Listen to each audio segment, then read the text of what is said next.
पंढरपुरात श्री विठ्ठल मंदिर परिसरापासून अगदी 1 किलोमीटर अंतरावरती आम्ही घेऊन आलो आहोत सागर डेव्हलपर्स निर्मित श्री दत्तनगरी रहिवासी येलो झोन ओपन प्लॉटचा भव्य प्रकल्प। साईटचा पत्ता सांगोला रस्ता शनेश्वर मंदिराच्या समोर, गुरुदेव नगर नजीक, सांगोला रस्त्यापासून अगदी 200 मीटर अंतरावर। श्री दत्तनगरी मध्ये आपणास उपलब्ध आहेत 50 फुटी डीपी रोड लगत 20 फूट अंतर्गत रोड, रस्त्याच्या दोन्ही बाजूला झाडं, स्ट्रीट लाईटची सोय, नगरपालिकेचं पाणी कनेक्शन, सिमेंट कंपाऊंड युक्त क्षेत्र, बसण्यासाठी बेंचेस, सर्व सुविधांनी परिपूर्ण असलेल्या श्री दत्तनगरी या आमच्या प्रकल्पामध्ये आपल्या हक्काच्या घरासाठी प्लॉट बुकिंग करण्यासाठी आजच संपर्क करा। संपर्क क्रमांक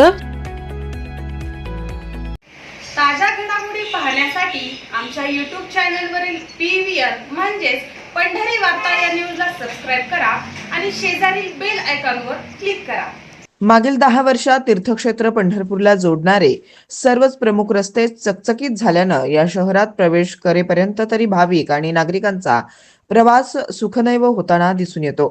केंद्रीय परिवहन मंत्री नितीन गडकरी यांनी देहू आळंदी ते पंढरपूर या पालखी मार्गाचं चौपदरीकरण करण्याबरोबरच पुढे हा पालखी मार्ग मोहोळपर्यंत विस्तारित केला, तर कुर्डवाडी ते पंढरपूर तसेच पंढरपूर ते सांगोला व वाखरी ते सातारा रस्ता देखील महाराष्ट्र रस्ते विकास महामंडळाच्या वतीनं काँक्रिटीकरण करण्यात आला।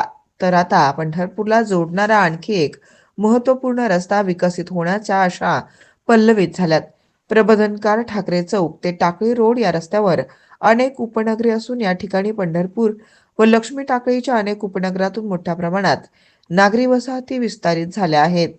त्यामुळं याच टाकळी रस्त्यावर वाहतुकीची वर्दळही मोठ्या प्रमाणावर आहे। तसेच 4 प्रमुख यात्रा कालावधीत या परिसरातही भाविकांची मोठी वर्दळ असते आणि हीच बाब लक्षात घेत शिवसेनेचे सोलापूर लोकसभा संपर्क प्रमुख महेश साठे यांनी राज्याचे उपमुख्यमंत्री तथा नगर विकास मंत्री एकनाथ शिंदे यांच्याकडे प्रबोधनकार चौक ते टाकळी रोड हा रस्ता 15 मीटर रुंदीकरण करून त्या रस्त्यावर रेल्वे लाईनच्या वर फ्लायओव्हर तसेच रस्त्याच्या दोन्ही बाजूला फुटपाथ तसेच पथदिवे या कामास निधी मिळावा अशी मागणी केली होती। महेश साठे यांच्या मागणीची दखल घेत राज्याचे उपमुख्यमंत्री तथा नगरविकास मंत्री एकनाथ शिंदे यांनी सदर कामाचा प्रस्ताव सादर करण्याच्या सूचनाही दिल्या होत्या। आता यंदाच्या 2026-27 अर्थसंकल्पात पंढरपूर टाकळी चौक ते टाकळी रोड उड्डाण पुलासाठी तसेच रस्ता रुंदीकरणासाठी 50 कोटी 16 लाख रुपयांची तरतूद करण्यात आली आहे। शिवसेना संपर्क प्रमुख महेश साठे यांनी सातत्याने केलेला पाठपुरावा यशस्वी ठरल्याने टाकळी रस्ता परिसरातील अनेक उपनगरातून तसेच लक्ष्मी टाकळी परिसरातून मोठे समाधान व्यक्त होत आहे।